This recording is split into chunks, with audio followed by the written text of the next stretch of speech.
I'm Ariana Grande. Hi, I'm Cynthia Erivo. And you're listening to the Broadway Podcast Network. Visit bpn.fm to discover more.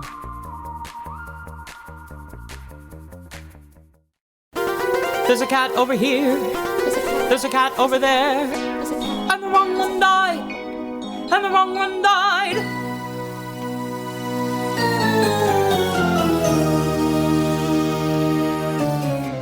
Welcome to The Wrong Cat Died, the podcast breakdown of the catastrophe. I'm your host, Mike Abrams, and today we have two amazing guests. They are two of the funniest theater content creators out there. I've shared nearly every Cats meme that they have made and excited to talk about them with their parody of theater. So welcome, Will and Rachel, better known as the Theater Lovers on social media, and thank you for joining me. Hi, Mike. Hi. Thank you for having us. I am excited. I think I learned about you early on of doing this because people would send me your jokes, and all the time I'm just like, this is perfect. Like same thing. Like, why didn't I think of this? This is so funny, and it's been really fun to follow, and I love it because I'm constantly being like, oh, I get like you do sets of memes, and I'm like, I know this show. I get all these jokes. And then there's other times where I'm like, I don't even know what you're referencing.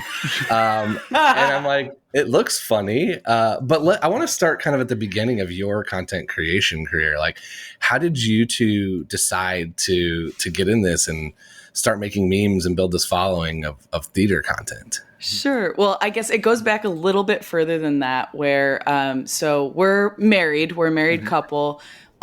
We met each other in college in 2011. Okay. And we got cast in a two-person like student written one act. And we sat down for coffee to like get to know each other better. And like the rest is history. And there's a little bit more to it than that. Mm-hmm. But essentially we've been together for like 11 and a half years. Mm-hmm. And back in, I want to say like 2019. 2019 is when we officially started the Theater Lovers. But before that, we had maybe like couple years before, we were trying to figure out like what can we do that's like sharing all this theater knowledge we have.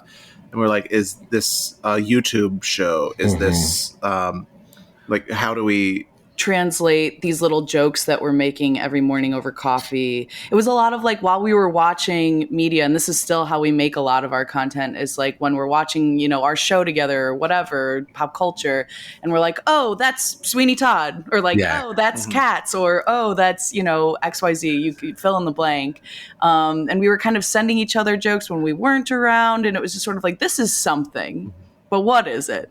So we kind of stumbled into memes because they're quick, and you know, if you don't get that one, there's another one coming right behind it. And like a lot of credit to Will, he's gotten so good at like the graphic design and like the creation of it. He's also like a big font nerd, so if you are a follower of ours and you haven't noticed, every single meme has a watermark of our name, and it is either in the font of the show or the font of like whatever we're referencing. That's like a little amazing Theater Lovers Easter egg.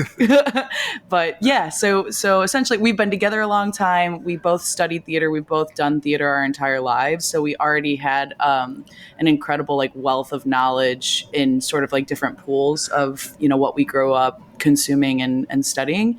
And then, you know, as a couple over time, we sort of have all of these intertwined references and jokes, and like it just sort of blossomed out of that. And it really is like a collaboration through and through. Mm-hmm. Almost everything that you see has both of our handprints on it, which is cool. I love that. So you met acting, and then you studied theater, and then you're like, we're making these jokes just to each other, and it's like, but they're funny.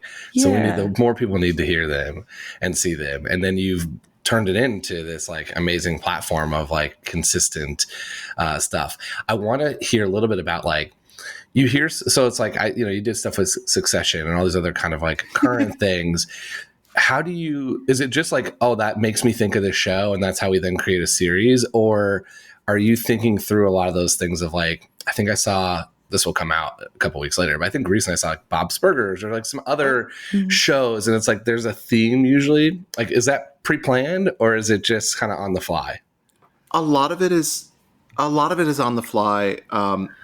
I will when I'm saving the images, I always make sure to have a lot of tags and name everything in very specific ways so that I have whatever the image is from, whatever show it's talking about. Sometimes things that appear in the image, like if it's someone's wearing a hat, or like there's a dog in it, and they're that way I can pull together themes really quickly. And if it's like, oh, it's National Hat Day, so it's like, cool, let's just search hat, and I can take all of these images from the past that might involve that, throw them together as a carousel on Instagram, and the librarian brain in me has really come in handy for this. I was literally just going to say, I don't know if you can tell, but Will's been a librarian. So he's so good. And I am so the opposite. I'm chaotic. I'm so chaotic. I'll see an image and I'll be like, oh yeah, that's this. And I'll text it to him. And then he does such a good job of being like, oh, that's also da da da da da da da, and like sort of be able to group things together. Sometimes it's like, we'll have a really good idea with one meme of a certain show. Like for the Bob's Burgers, for example, I can't remember like what was the one that like sort of, it was like the catalyst for the other ones, but it's like we'll have one and we're like, oh, like let's search other Bob's Burgers images and see what we can make. Something that's also a really helpful resource for any like meme makers out there are pages, like we take a lot of our Succession, for example. There's an Instagram called No Context Succession, where it's just like they take really distinct moments and sort of screen grab them. And then that's a lot easier for me to say like, okay, this is the moment where in the musical theater canon that exists in my mind does this fit? Like there was one recently that was like, can Pinky dance? And I was like, oh, Mr. Pinky from Hairspray. I was like, oh, can Mr. Pinky dance? Oh, okay. So like, we'll make something with that. It's like sort of like a reverse engineering, but it's the inspiration kind of comes from everywhere, and our brains work as parallel as we are. Our brains work in completely different ways. So it's fun in that sense. We are constantly coming up with stuff that the other person wouldn't necessarily think of, which is a lot of fun. I like it. It's you created like the was it, we call it the Will decimal system. Like, I love the organization of that, because like this is very much a side project for me. I don't have that at all, and I'm like scrolling through Twitter, and Twitter's feeding me those Succession moments as other like screen grabs, but then it's like this is my moment to look at it, and then I think about it and make it super fast. And I think what I love about you all is you take it and you expand upon it and make it like a whole set and a whole theme. And then it's like very well curated and much higher quality than I think a lot of what you see out there, which is just like a quick, oh, here's my quick 30-second joke. But I also have a personal Twitter, and it's like all sports. And so it's like, I'm like, oh, the intersection of that trending sports thing right now to theater. I'm like, nope, that's not on the podcast Twitter account at all. It's not showing up on their page, which has made it kind of fun too. So we contain multitudes. Yeah. Is there anyone that like went super viral that you were not expecting? Oh, that's a good question. I think the first one that really, really surprised us about the reach that it had was maybe like March 2019. It was very early when we started. And it was, gosh, I can't think of his name. Are you thinking of... Right behind Henry Cavill. Yeah, Jason Momoa and Henry Cavill. Yeah, I was thinking the same thing. Sneaking up behind Henry Cavill, and we labeled that as... Be More Chill sneaking up behind Dear Evan Hansen, because we were like, we think that this fan base is going to get pretty wild in advance of Be More Chill opening on Broadway. Yeah. And it really blew up in a way that it's still one of our best performing posts ever. And wow. But you compare that to other jokes where in that week where it was like, this got 20 likes. Yeah.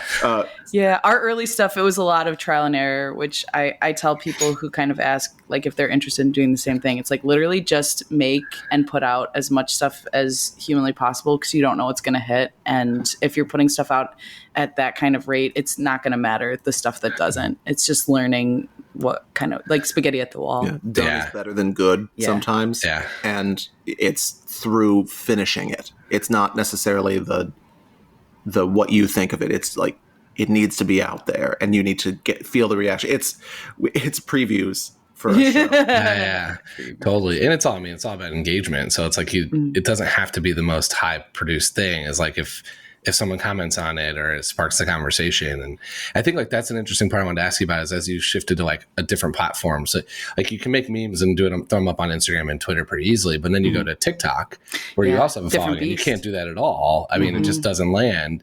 So how do you think about all the different platforms that you're playing in and like, you know, the jokes may be similar, but you've got to create content for all these different styles. Yeah, it's a different beast. I mean, I feel like most of our TikTok followers don't even know that we make memes on Instagram, which is crazy to me. It's like a totally different thing.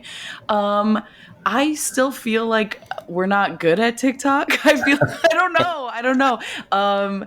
It was just kind of finding a way to transfer those skills, but be more front facing, right? Because you can hide behind a meme and our faces aren't in it. But TikTok, it's like most of the time, unless you're using like templates and images, like you're the one lip syncing, you're the one like figuring out these sort of things. And that's been a lot of fun.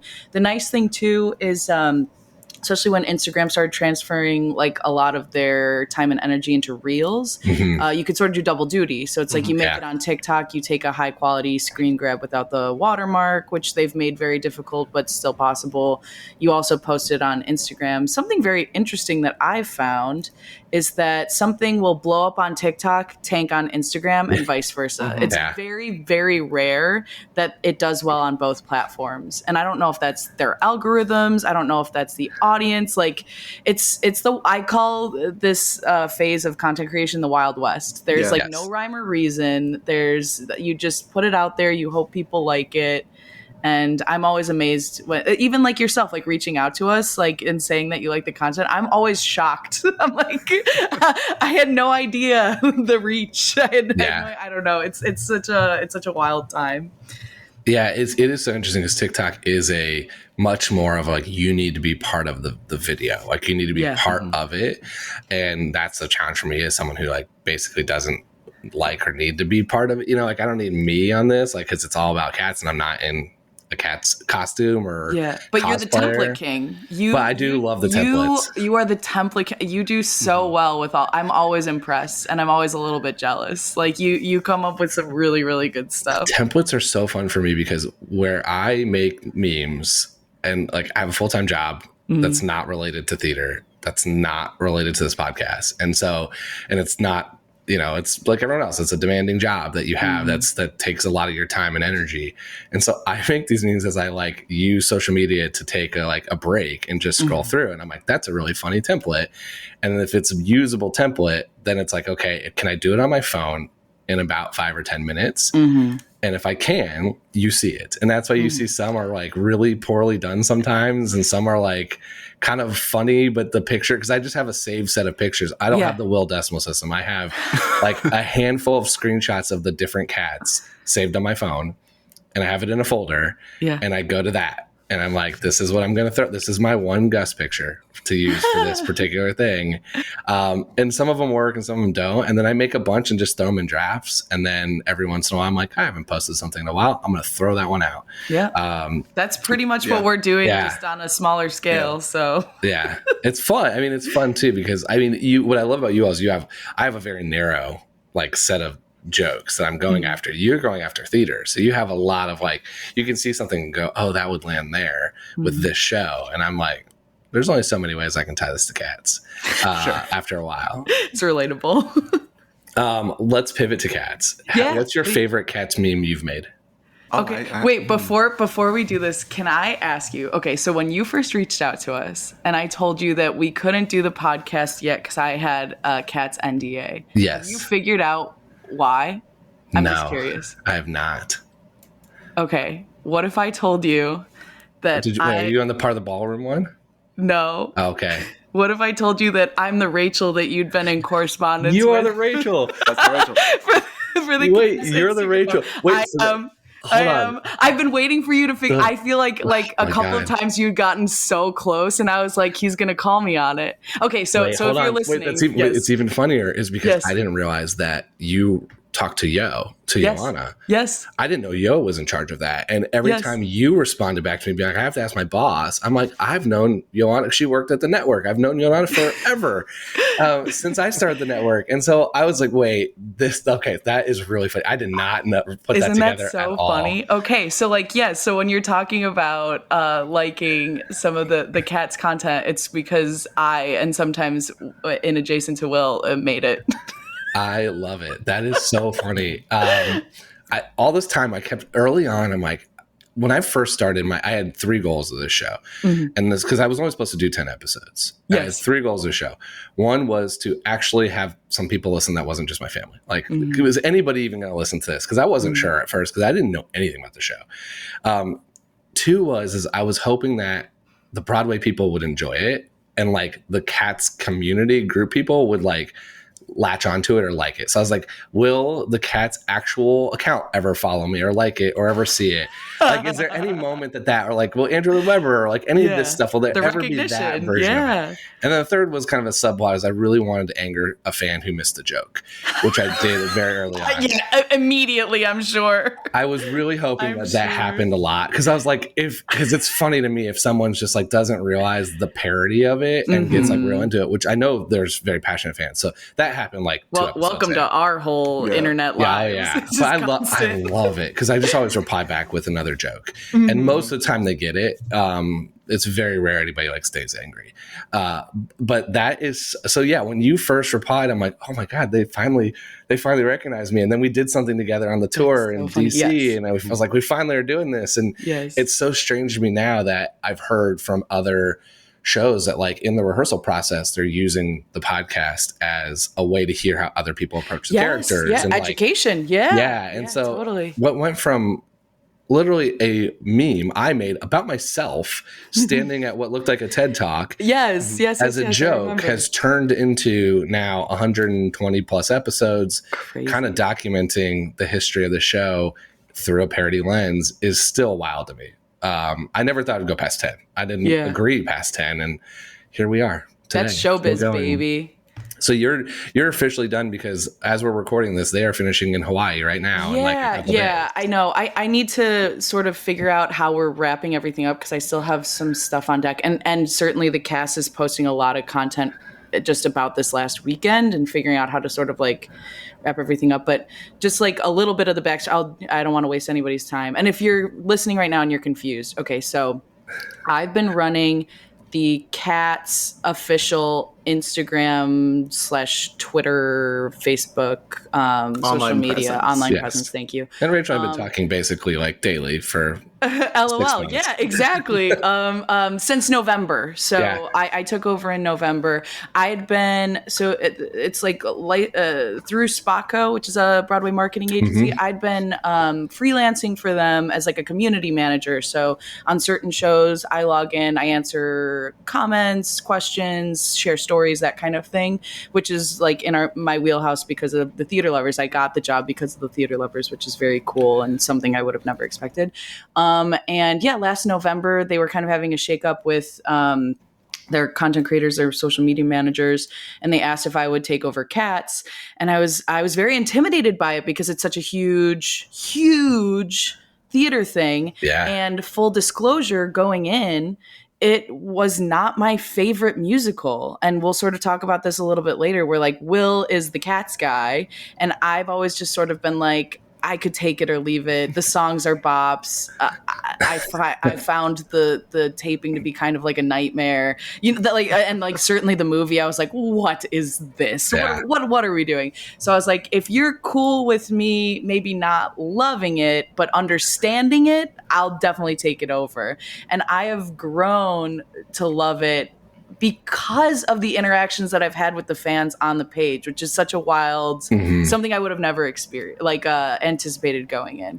But yeah, since November, I've been running the page and creating memes and videos, and I've had such a great time doing it. But I really was curious if you were when you had reached out to us, if you were gonna piece together that I was the Rachel that you'd been working with. So this is just I did not. Is so funny to me. I kind of love it. I feel like I pulled one over on you. You did. I think the part of it was like I've always tried to balance being like poke fun of the show, but also be positive of it. Yeah. And so like there's a lot of times where I tag some stuff where I've tagged the official cast and I'm like, this is kind of like a little mean at times, like it can be a little, so I'm like, are they, but I know that I know how most people kind of view the show. And so like, I always just assumed, but so little was shared to me beside like with that. It was just like, oh, it's Rachel here. She runs it, just messaged. And we just kind of went on Instagram back and forth. Mm-hmm. And it was just like, to me, I was talking to cats. Like, I was like, it wasn't a person. Mm-hmm. And then it was when Joanna told me that, I'm like, because you kept saying you have to get some stuff approved from Joanna. And I'm like, and I would have just messaged Joanna myself. It wasn't even Joanna, although like she's amazing. She's so good.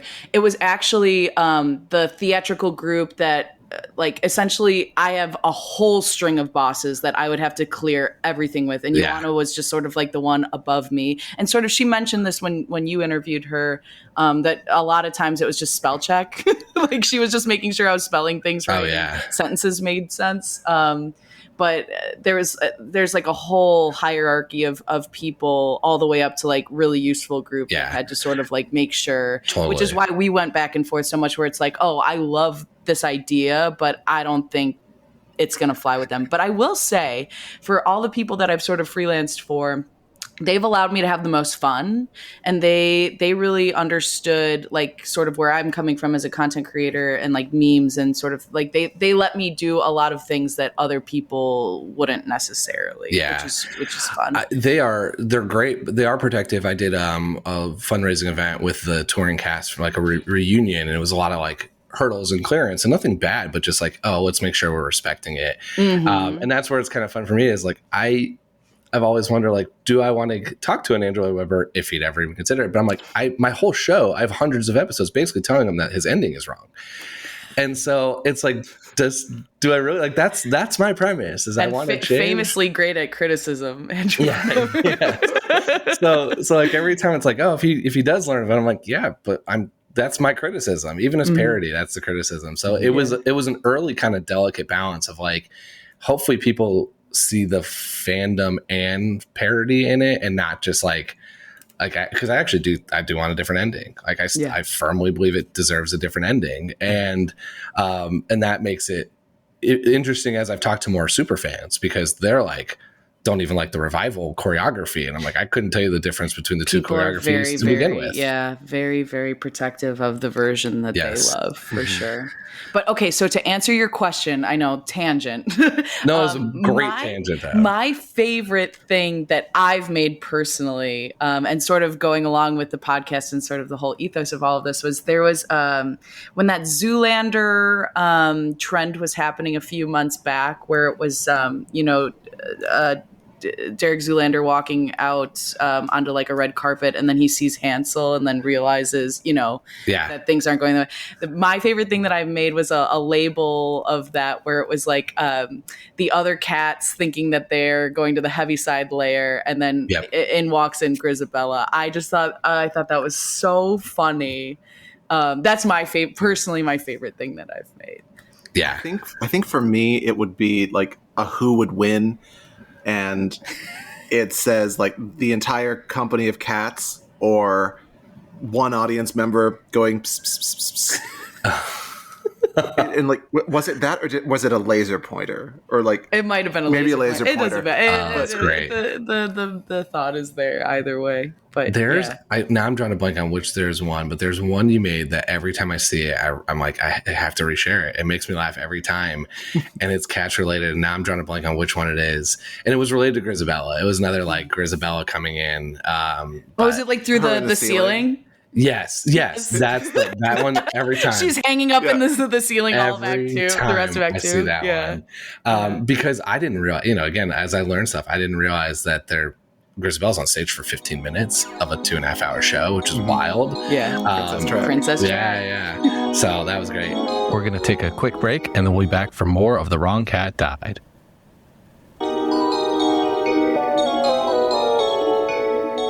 Okay, let's pivot to your Cats fandom. It seems like we had a mixed bag, but now we've got two lovers of it now. Yeah, absolutely. So tell me a little bit about, when was the first time you saw it? I saw it I saw the VHS tape, as a kid, and my sister and I would just like jump around the family room as it played, and kind of like that and Step in Time from Mary Poppins would just would just amp us up so much. And our parents would be like, okay, like we need you to burn out some energy. Here you go. Mm-hmm. And we would just like have so much fun dancing to it and singing it and playing it in the car. And eventually my dad took us to see it on Broadway before it closed. And I don't know the exact date. We didn't keep the playbill for it at the time, so I really don't have a sense of when. But there's a picture of you in the T-shirt, and you're young. Yeah. It's I think the photo is dated like 99 or 2000. Yeah, because the movie came out in 98, and so yes, that's kind of, and it closed early 2000, September 2000, I think. Yeah, like it closed pretty quickly after, so you had a short window, to go see it. And are you both from this area, from the New York area, or did you come to New York? I'm from Chicago. Yeah, from the suburbs of Chicago. Yep. And I'm from the suburbs of Pittsburgh. So you like took a trip for this. We took a trip. Mm-hmm. It was a little pilgrimage to go see a bunch of 40-something cats jump around. That is, I love that. That's the New York trip is like, we're coming in, and you have loved the show. You've danced around to this VHS that we're going to take a trip to New York and go see Human Cats on Broadway. And then you were in it twice. And I was in it twice. I was in a student production in high school, and I was Rum Tum Tugger. And in retrospect, I'm like, I don't know how that was me. And then I was in a professional production as a swing, which was the hardest role I've ever done in anything. It was insane. Who did you cover? I covered everybody except Old Deuteronomy.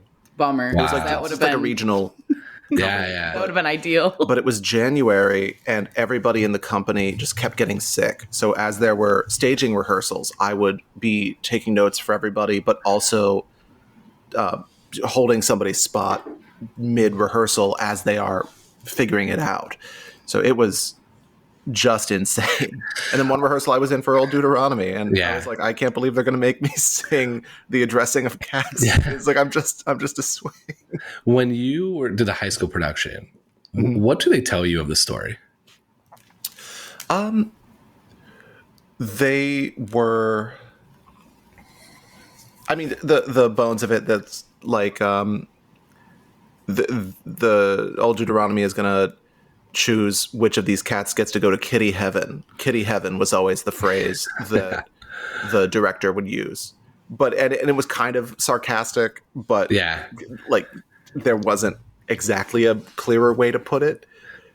That's been the most surprising part of this whole journey for me is I didn't realize, like, you see it and you can kind of see it's pretty sexual, and there's some like the dance is it falls in that realm. But I think about like a high school age kid, and then you think about Victoria's solo is basically her having an orgasm on stage, and the ball's an orgy, and Demeter's being sexually abused, and all this like deep background of what the characters are going through. And then I'm like, and we're gonna go do it in high school, or we're gonna go do it as like 9-year-olds. And it's like, what do you tell them?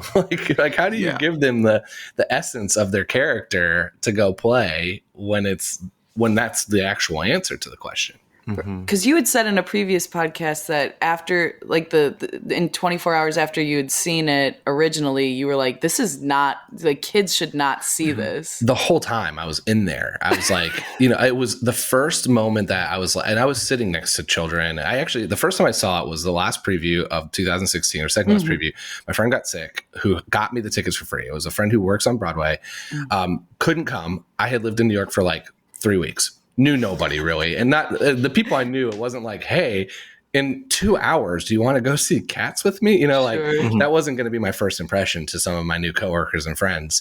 And so I went by myself, and it was like a rainy Saturday, and I was sitting next to two international people that were there, which I thought was like great. I was like, this is the smartest thing for like, this is why I think it's so successful, is like, you can be from anywhere and it's kind of such a loose plot that you're just going to enjoy really cool singing and dancing. Yeah. I had, to my other side, I had 2 nuns, which was very like funny because I, had just moved from Indiana, and then I had kids around me everywhere. And this is pre-COVID, and they're doing the green eyes where they come through.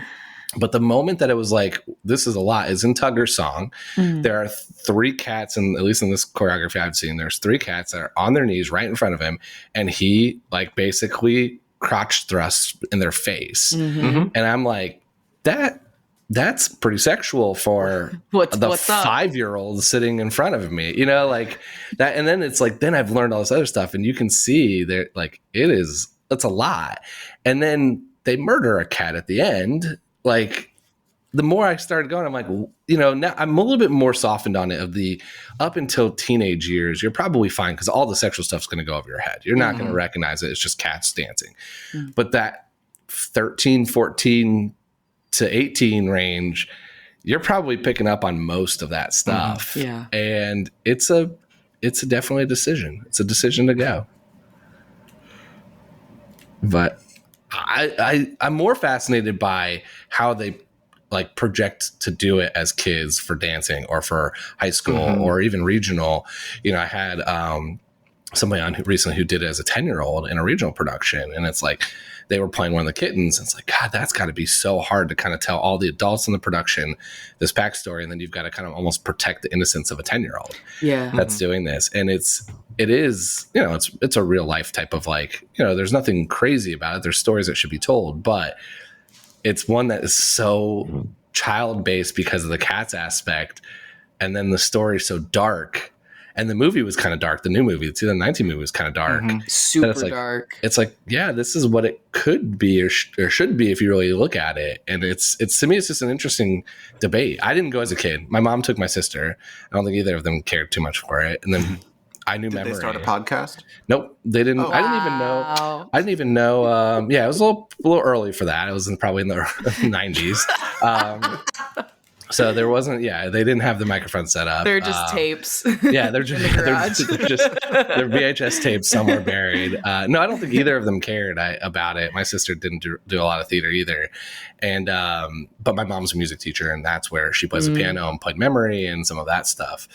But then it was like, I never, again, thought about it, knew about it or anything until 2016, because I asked my friend, I'm here now, what should I go see that's like classic? Because I hadn't seen anything that was like very classic. I had seen more of like the Book of Mormons, and like, I always call them the tourist shows, like the stuff where what can I bring my friends from Indiana who aren't theater people, who don't know? I had seen those.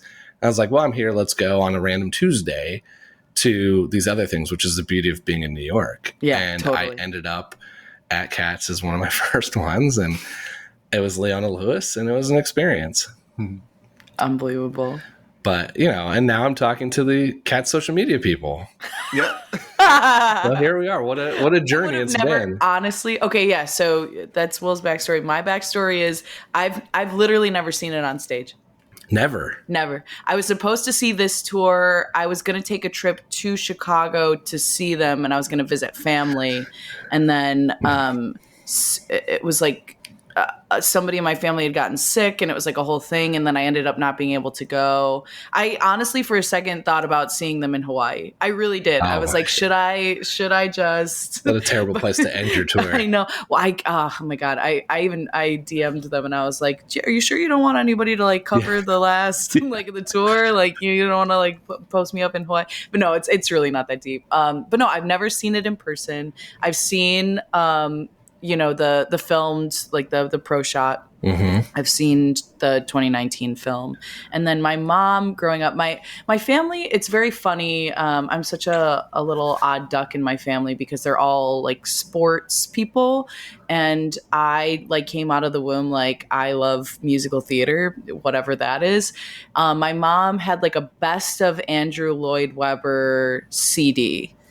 And I can't remember exactly what was on it, but I know like I have a cassette tape of it right over here. It's probably the same one, like Memory, and then probably like one or two other songs from Cats. Yeah. So like that's what I grew up knowing, and then I knew it's based on the poems, the Book of Poems. It's Andrew Lloyd Webber.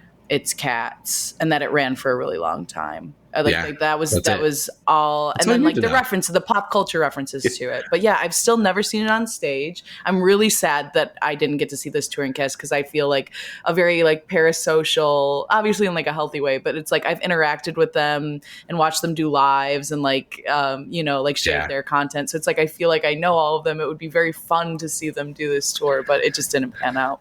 They were such a fun group of people. I had a blast going to meet them and hang out with them for basically 2 days.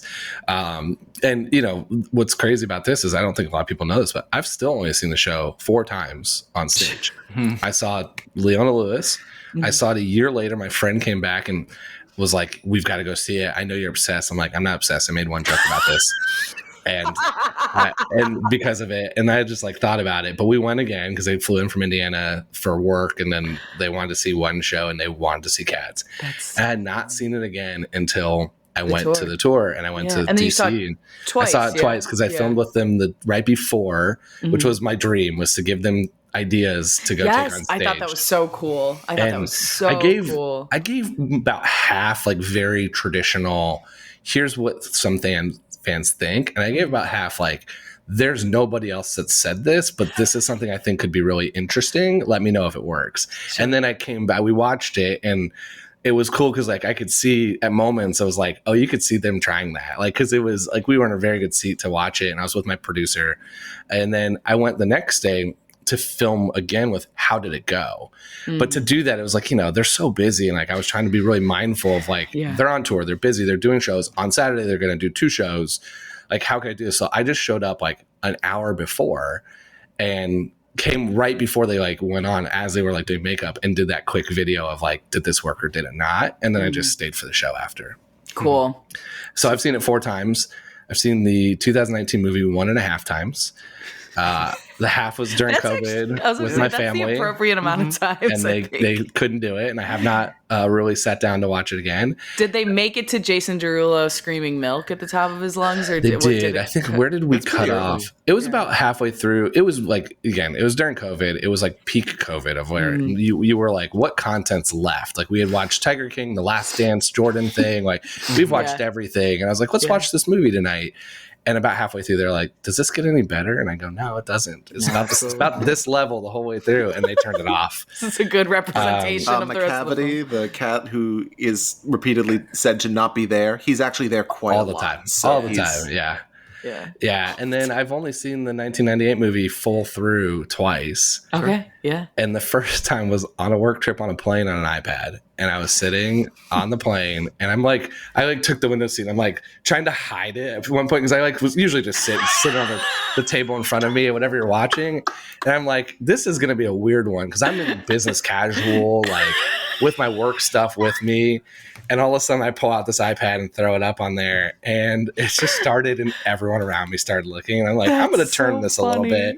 And I watched, that was the first time I ever watched it full through, was on a plane. I forget where I was going, but on a plane. And because it's what's on YouTube. So when I did my first episodes, it was I just watched clips from it. I didn't realize it was from that movie. That's just what's on the official Cats page. Yeah. So I finally watched the full sitting through on a plane, and then went and had a very deep conversation about digital marketing with somebody, which was a hard pivot, but it was a very funny, like, if everyone I think sees what people are watching, what they're doing. And you sometimes are like, oh, that's kind of fun. I've seen that show, or I know that.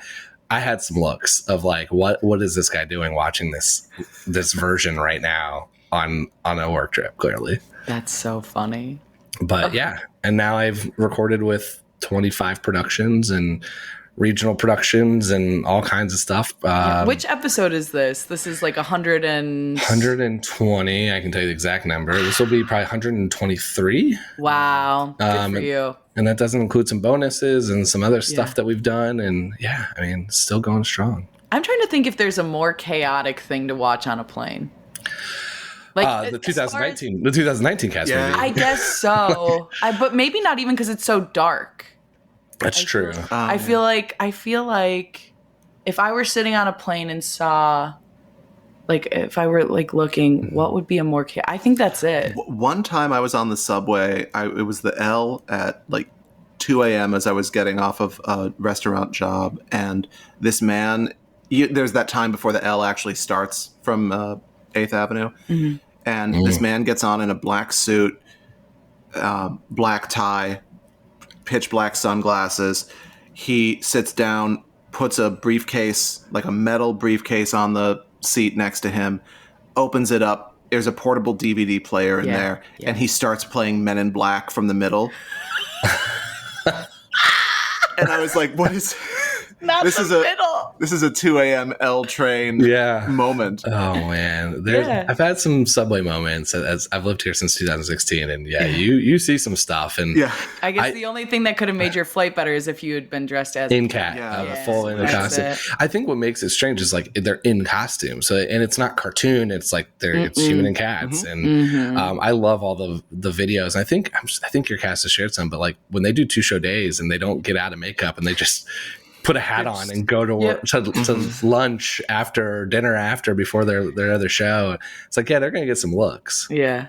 Well, but that's, it is what it is. Some people will get it. Yeah. Some people will get it. Other people will be, everything I said, I just talked to the, he went to the Eras tour for Taylor Swift in Von Bay Arena. He was so funny. And I didn't even think about it because he wore that on the subway basically to the train to go there. And I'm like, I've seen so many weirder things, like the Men in Black things. Like you see it, it's like, he's like, yeah, but that's not you. He's like, it's different when everyone's looking at you. Yeah. I was like, oh, that's such a good point. Like I've sat down next to somebody dressed in, not cat, it was more of like they had a cat mask on, but this wasn't like, it was like a full-on headgear, ears, everything. I was like, it was past when most people are wearing them for COVID, so I think it was more of a decision. Just sat down right next to me, and I'm like, that's New York. I was going to say that's the beauty of New York, though. Yeah. It's like you'll get maybe one look, but not a second one. No, I mean, you definitely get the looks. I would be watching Men in Black with that guy for sure. Yeah. Although I'd be a little concerned at first. I'd be like, if he's in full getup, like, did he try to erase your memory? I don't remember. He wouldn't know. Yeah, it's true. You wouldn't know. Still remembered me. That's good. Yeah. That would have been what I would have done. I would have brought that thing out. If you're going to commit to the bit, you got to go in. Okay, let's do some Cats rapid fire. Yeah. If you could play any cat character for one night, who do you want to play? I would want to play Monkastrap. That was the role that I was like, he's just got like so many good like presentational moments. I think it just seems so fun. Did you get to go on as him as Swing? No, I never got to go on as Monkastrap, but that's the one that I was like, ooh, I really I'm praying for everyone's safety, but this would be fun. Nice. What about you? I think my girl Grizz. I think Grizzabella, Princess Track. Come on, sing the song. Just call belt, it a day. Yeah, I think come in a little bit in the first. And act. I love that makeup. I don't know. I think she's so interesting. Or old dude. You know, I'm a big fan of sitting. I love to sit. I also like I guess I've never considered any of the dancing tracks because it's not my gig. It's not what I do. So it seems a little intimidating. But Grizzabella all the way. I think that would be a lot of fun. I can't sing or dance, so this is more of like theoretically. Okay, in a perfect world. Yeah. I'm not. This is not in my. Oh, you know what? I'd love to do the Mungo Jerry Rumple teaser cartwheel. The cartwheels. I think that would be so sick. But just that one moment. If I could do one like Creed from The Office, like one perfect cartwheel. Yeah, that part's fun because it's the only time you're by yourself basically on stage. Like they get their moment, whereas everyone else is, and besides Grizz, is always like, here's all of us together at one time. It's an on stage the whole show for most of the cast. Yeah. And it was fun. Taryn and Brian were like so good on the tour doing it, and it was so fun to watch them do that. I've seen the footage. It's outrageous. Yeah. Okay, who are your favorite and least favorite cats from the musical? I know everyone's got one. I like to always have a silly answer where it's like, like Pouncival, of course, but like I know that more just because the names are so fascinating, but oh gosh, My favorite is Jason Derulo screaming milk at the top of his lungs. Okay. And my least favorite is Idris Elba when he takes off his coat and then he looks naked. That's my least favorite. That's not how cats work. I'm sorry. It's Judi Dench making eye contact with the audience at the end of the film is my least favorite. That was the moment of the. I mean, that was a moment where I'm like, this is a decision. Yeah, that was wild, wild. And it would have honestly, it wouldn't have been so jarring if it were not a close up. Yeah, a lot of my thing with Tom Hooper is like you can step back.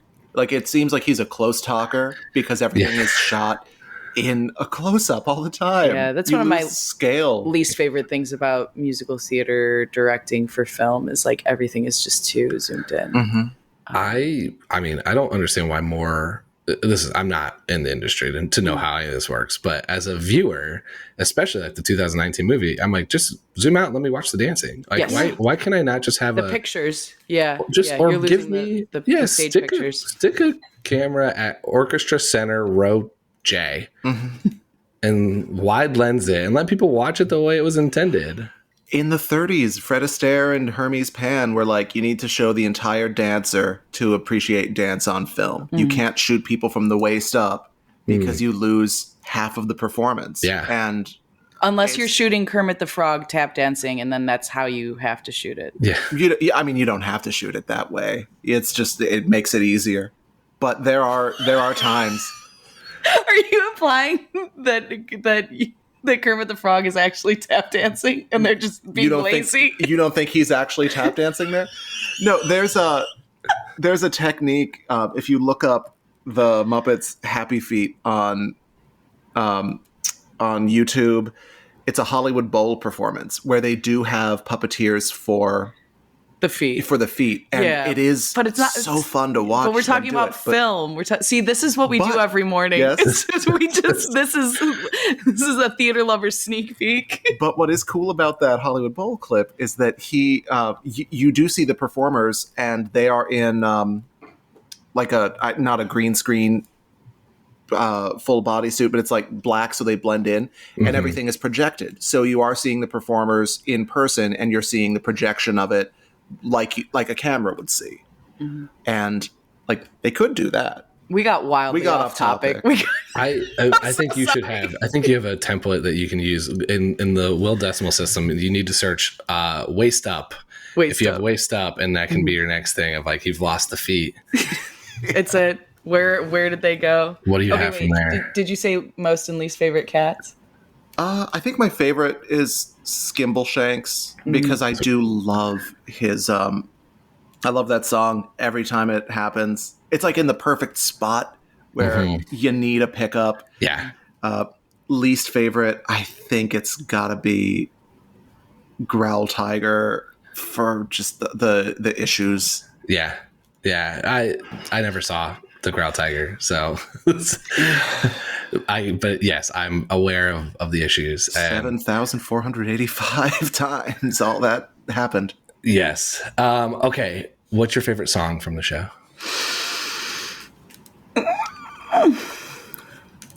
My favorite melodic line, and it's enough to propel the whole song for me, in the addressing of cats, that melody of with cats, some say one thing is true. That is a beautiful ascending melody. I love it. I love it. That's great. I go back and forth all the time. I'm such a Misto girly. So Mr. Mistopheles, and I feel like the three that I sing the most are Mr. Mistopheles, Rum Tum Tugger, and just your classic Jellicles Are and Jellicles Do. Those are the three you sing the most. Wow. Yeah. I like it. They're also the three that I would use the most in stories too, and probably just in the content in general. I'm biased. Yeah, I think I create little parodies of them all the time. I'm just like throwing random words in. I don't know. Like I said, my brain's very chaotic. So I listen to McCavity and Mungo Jerry and Rumple Teaser probably the most. Ooh. Like in terms of just listen to. Mungo Jerry and Rumple Teaser got a little bit ruined for me because Will's sister Beth, I guess. Do you want to tell the story? Yeah, I would love to. The when one of the times that we did Cats, she had a crush on the guy that played Mungo Jerry, and so one of the times we were talking about it, she just started singing Mungo Jerry and Beth.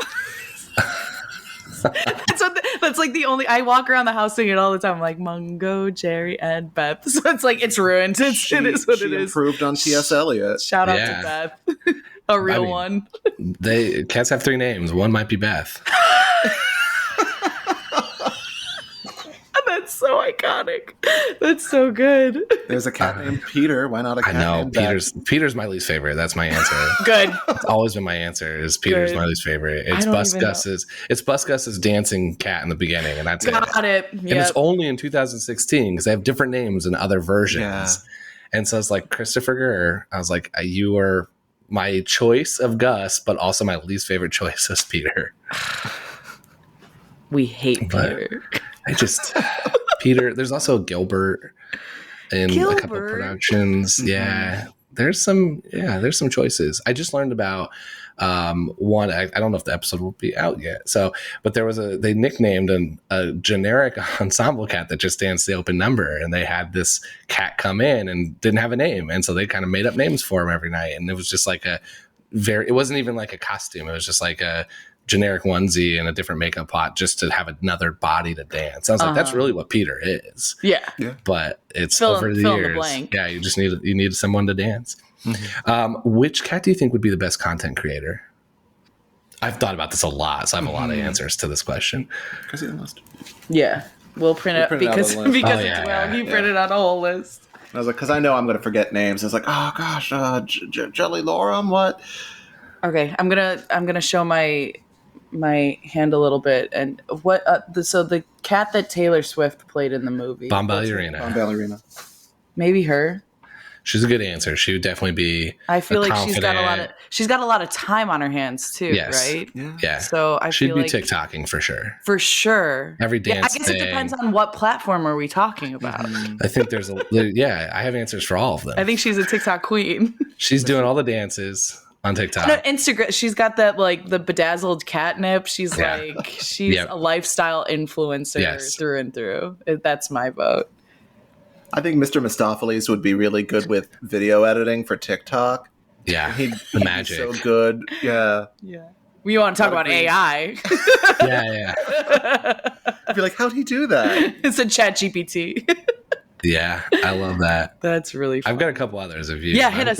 What else do you have? I think Busford Jones is a cooking influencer. Ooh. Oh, for sure. I could see him doing, just his recipes and cooking there. And he's got the money, so he's got a, amazing kitchen. Mm-hmm. I think you could potentially have Gus telling old stories like an old actor. He's just a theater cat. That. But I feel like that's a YouTube channel. Yeah, that's not a TikTok. Show Queens. Yeah. Oh, and then I could see like I'm not sure which one. It's probably like a Tumble Brutus or a Pouncival or Alonzo, one of those kittens. I just think they're going to be a trick shot artists. Like how those people spend hours doing stuff totally to get like the one moment. Yeah, I feel like they do a compilation of them all back to back. So satisfying. That's where they're going. Yeah, I totally see that. Oh, those are so good. I thought of one more. Who'd be doing all of the TikTok dances and always in the exact moment is Jenny Anydots. Oh yeah. Totally. If she's kind of lazy at times though, so it's like if she just she's the one that's a sporadic posting. It's like she'll catch one of the trends. But she takes the most joy in it. Yeah, she's infectious because you're like, I want to see more, and the fan engagement is always crazy because she's got like mice and roaches, the cockroaches. Yeah, but there's a lot of those. Yeah, she's got a built-in following. Yeah. Okay, the $1 million question. Yeah, I've argued I don't think it should be Grisabella. I want to hear, are you going to defend Grisabella or are you going to make a different Jellicle choice? You go first. I I like to ask the question in theater, is this a good character or is this a good song? Oh. Don't confuse a good song with a good man.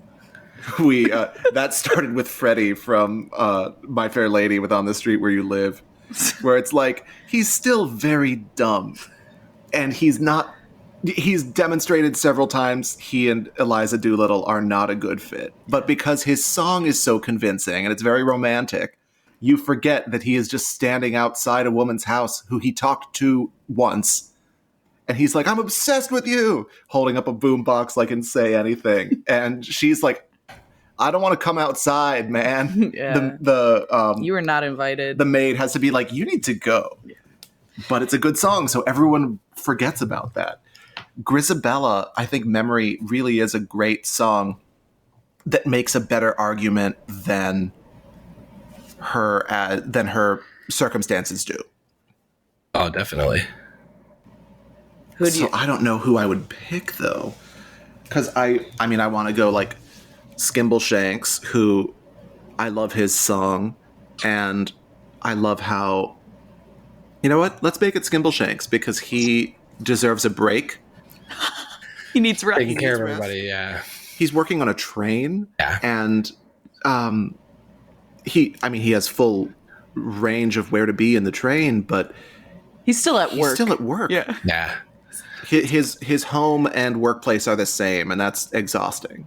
Let him rest. I think that's great. That's insane. I also believe the wrong cat died. I think it's so wild that she finally gets redemption and everybody's cool with her, and then she's immediately brutally murdered in some way. I mean, just like, catapulted into the sky. Yes. I mean, we don't know that she's... Saddest cat rides tire into sky. Yeah. No, I think that's so wild. She's like, let the memory live again for the next 60 seconds until I'm gone forever. Mm-hmm. What are we talking about? So I'm a Gus girly. I think you want to talk about somebody who needs rest. It's my sweet Gus. So as much more theater knowledgeable people than me, is that argument that she should go, like that she should stay with the family, has that been something you'd heard before? Because I've been saying that for probably the past year and a half, and I'm wondering, like, I always wonder, am I influencing this? I think you are the cat's influencer. Or is there, like, because I know the tipping point was they started to bring on younger Grisabellas, and so my introduction wasn't and not like old, but much more of like a they've had a longer career Grisabellas that were in the 80s and 90s, versus now it's like Taylor's in her young 20s, sure. And that's been a consistent trend, and that's most of my introduction were people that were 30s at bad oldest, like their 20s and 30s, and I'm like, they look so young, even though they're trying to, like, she doesn't need to be murdered, like, let her spend time with the family. So I've been saying that as my Gus, like my true Gus argument for a while is that. But I never heard that before, but I also don't know anything about cats prior to 2016. So I was like, was that a theme that people are thinking about, or did nobody even make this question to begin with, and I'm the only person asking it because I'm crazy? I think part of that is that the economics of how touring casts work have changed, and pretty much from 2000 to today, which is also the amount of time Cats has not been on Broadway. Like from, what was that? Cats closed in 2000. That was also the same season as the Music Man revival, which its national tour went out non-equity, and equity changed the rules of certain types of national tours so that they could ensure that they always go out equity. Mm-hmm. And that did mean that touring casts tended to skew much younger as a result, which changes who plays Grisabella and how that story is told. Yeah. It's an economic decision that has shifted how we view and process these stories. Oh, definitely. I'm sure it's happening in a lot of other different shows as well. Like, it's just happening across the board. If you have, like, you're not going to have, like we were talking about Kimberly Akimbo, of like how this could be really interesting when that goes out on tour or later in the world of like opening up the door to this, this aging actress that can play this like iconic part, but also like if they brought somebody in for that, it kind of has to skew older on that show, but there's like it changes the story. And I've always like my whole thing with Cats is I don't even look at it as actors and people. I'm like, no, I want to talk about where did Grisabelle go when she left? Like parts that's not in there, like purely the ceiling. Purely plot line stuff that's like probably never even thought about or wasn't discussed at that type of detail. Hal, it's about cats. I was like, exactly. I want to go deep into the rest of the world created, and so it makes it interesting because like I do think that I have seen the numbers go down over time. It was a lot more Grisabelle's early on, and I've now seen the numbers slowly trickle to where she's less than half of the people I talk to. I think you've made a very compelling argument. I think it's really what it is. I want to do a version. I know they're going to do the ballroom version in that new place. And it's going to be awesome because it's going to be it's going to be different. Like it's going to be totally different. I was like, I'm really excited about it. There is a version, and the really useful group will never let me do it. But like, there's a version where you could go to a regional theater and vote every night, and just have that person go. Edwin Drood style, exactly. Yeah. There is that ability to make that story, and I think it would be amazing. And I want it. I want to see it happen, but they're never going to let me because it's 42 years old and has had success for 42 years. I'd say never say never. Yeah. I mean, they're letting them do a ballroom version. That's true. I feel like I also have zero ability to direct, produce, it would dance, be an absolute metric ton of work. Yeah, I pretty much can just tell you that outline of an idea, and we'll need to hand it to somebody else who actually knows what they're doing in the industry. Sure. But that's my dream still. I love that idea. I think that's amazing. One of my other dreams y'all allowed me to do, which was to go tell the cast ideas to go try on stage. Yeah, and that was I thought was fun. So cool. I can't take any credit for that. I was just watching you do it and reporting on it. I had so much fun doing that, and the conversations were hilarious. I mean, the stuff that didn't even make it in, like we had to cut a bunch of the stuff out because we filmed for probably like hours to talk to everybody and to pull out the snippets that were fun. It was like 10 episodes into one. Yeah. I want to shout out the touring cast. I think that they're just all amazing. And all amazing. Yeah. I just wanted to say hi and thanks for letting me be a very, very small part of the journey. They were the amazing group of people. I mean, not just the cast was amazing. The production team who like helped out, like everybody involved just made it so easy to work with, which is like, I wasn't sure how easy I was at the beginning. Cause I would answer at nights. Like I was responding during odd hours when I wasn't working and it's like when they're on stage, so it's like the opposite schedules, but they were great. Yeah. And it all ended up great. This has been amazing. How can people stay in touch with you all on social media and in general to keep up with all your amazing memes and hilarious content? Oh, thank you so much. Yeah, good. You wanna? We are always named The Theater Lovers. On Instagram and TikTok, it's at @the_theater with an ER_lovers. And then on Twitter, it's just theater_lovers. Awesome.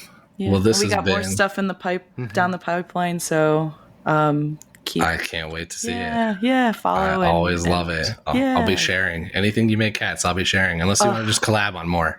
Yeah, no, that's great. And we're sitting on a lot of memes that we made, sort of thinking that they were going to be for the page that maybe were not quite a good fit. So.